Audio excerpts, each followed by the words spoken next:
So I'm going to talk about chapters 21 and 22 here together because they're really just two parts of the same chapter, kind of broken into two sections. So the first thing I want to talk about is identification, which doesn't really get directly addressed and called identification very often in these chapters, but that's really what he's talking about.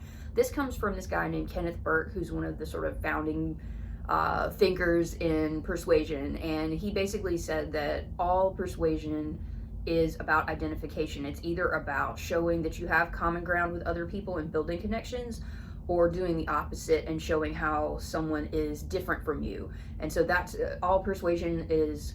That's the goal of it, is to either create bonds or create distance. But that's also how we do persuasion, because people don't want to listen to you if they feel like they have nothing in common with you.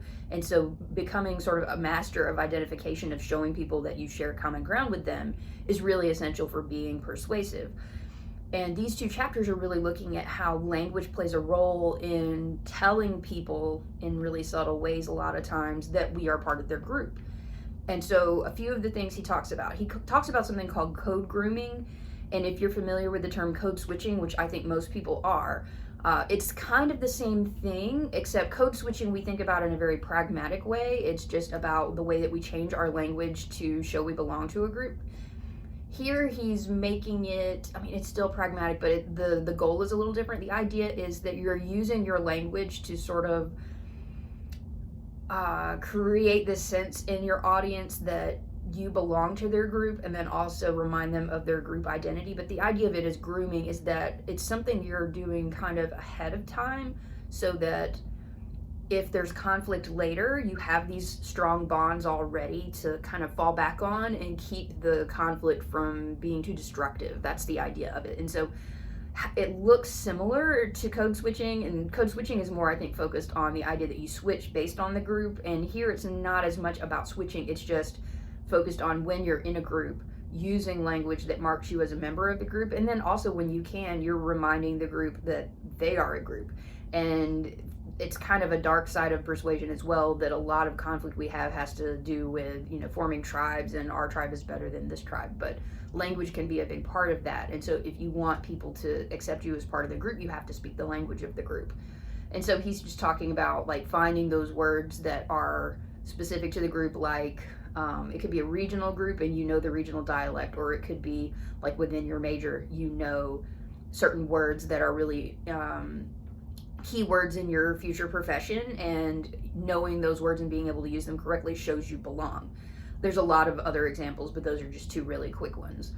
Another one that he talks about is this idea of the sound of sense, and how if you're using the words your audience wants to hear, like value words that reflect things that are important to them, then that can even compensate for not having the best things to say. He uses George W. Bush, who was not known for being a great speaker, as an example of this throughout the chapter, showing how a lot of what he says, if you look at it written down, is kind of nonsensical, but when you hear it, if you're not listening super carefully, which most of us are not, when we're listening out loud, we're usually thinking about other things, looking at our phones, doing other stuff, and we're only like picking out keywords. We pick up on tone changes and emotions, and then we pick out on like the words that we want to hear. It might be our name or words that we're interested in. Like if I hear someone say zombies, I get excited and I start paying attention, even if I wasn't before, because I think zombies are neat.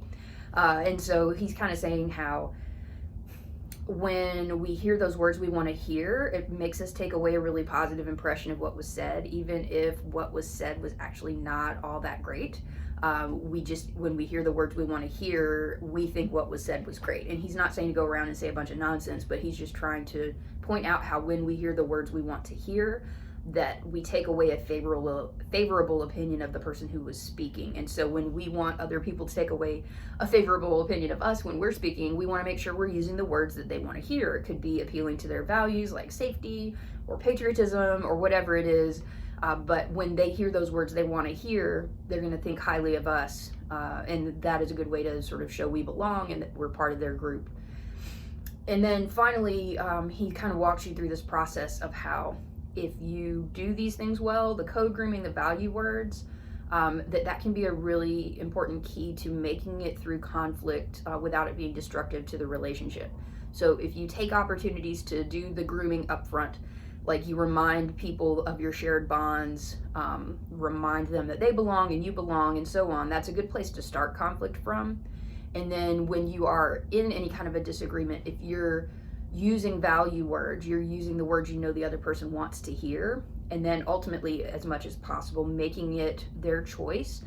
Definitely read the chapter for the example he gives of how this works in a conflict with his wife.